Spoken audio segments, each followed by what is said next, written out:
Chair of the full committee, Mr. Walden. Thank you very much, Mr. Chairman, and again, thank you all for being here. We look forward to your written responses to Mr. Rush's questions. The Office of Environmental Management oversees the environmental remediation projects at some of our nation's most contaminated sites, including the Hanford Reservation, which I referenced earlier. It's located just up the Columbia River from where I live. In 2013, then Energy Secretary Moniz moved the emergency or environmental management out of the responsibilities of the NNSA administrator to a newly created Undersecretary for Management and Performance. And DOE's recent realignment shifted the office to now be managed by the Undersecretary for Science. So it seems like it's been moving around a bit on who has the responsibility. Those of us in the Northwest care deeply about that, and even more deeply about getting it cleaned up and protected, especially given some of the failures that have occurred recently in some of the tanks and all. So Deputy Secretary Brouillette and Undersecretary DeBar, will you please describe the reasoning for this shift? And, for example, what expertise is aligned with the Office of Science that may prove beneficial to similar large project management challenges that are associated with the EM's mission? And give us an update on the latest at Hanford and where that waste would go if we ever get Yucca open. So, Mr. Brouillette, maybe you'd like to start out.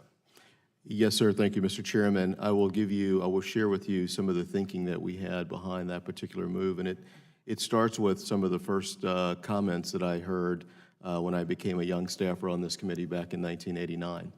And that was along the lines of Hanford's very complex, Hanford's very complicated, it's a technical issue, and therefore we haven't cleaned it up yet. And Secretary Perry has heard those very same arguments. And the thought process that we went through was, how can we figure out how to fix this problem? And we have some of the best, some of the brightest scientists in the world working at the Department of Energy. So we thought that perhaps by combining these programs and forcing some collaboration between the environmental management program and these scientists would allow us to find the technical answers that we need to find to begin the actual cleanup of that site, as well as other environmental management sites throughout the country.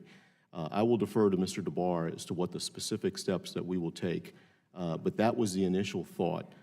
From a management standpoint, you should also know, too, that the Office of Science within the Department of Energy stands head and shoulders above many federal agencies in its ability to conduct proper, efficient, and effective contract management. They do that very, very well, so we want to avail ourselves to those talents as well within the Department of Energy. Thank you. Secretary DeBar? Yep. Chairman Walden, as the Deputy Secretary mentioned, I think there are two major buckets of reasons in terms of the specifics why the coordination can help in the execution of the mission of the environmental management upon this reorganization.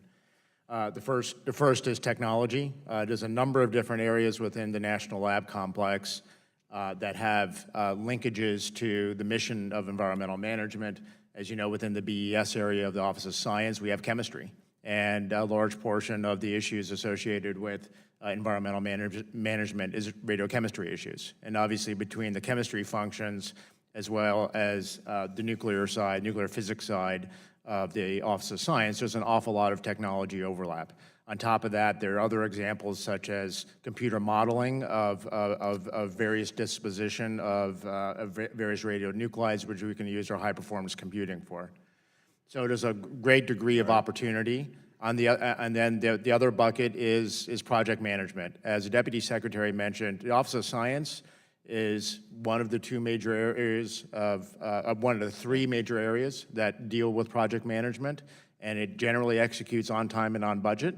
And we think that the project management skills associated with other areas, including the Office of Science. So you were just out there, right? Yes, sir. Can you give me in the 45 seconds left your update? Are we still on target? So there are things that we are moving along with that we are very excited about, and we think they're very positive. And there's some areas that have challenges. In terms of the positive areas, finally, we're moving down the road of making glass at the plateau. The DF law, which is the low activity waste treatment plant, is coming online, and we're going to make some glass, and we're going to clean up some tanks. We're also looking at closing out our first tank farm, possibly first time ever, and we're looking to ship some waste off site first time ever. So there's some very positive things that we're executing on. When and where? Well, there's some options around true waste is the things that we're looking at, and there's a couple of different options very specifically that we're looking at. We have not identified exactly which one, but there are specific locations, and for that shipment portion example that we're focused on, we're focused on true. All right. Thank you very much. Thank you, Mr. Chairman.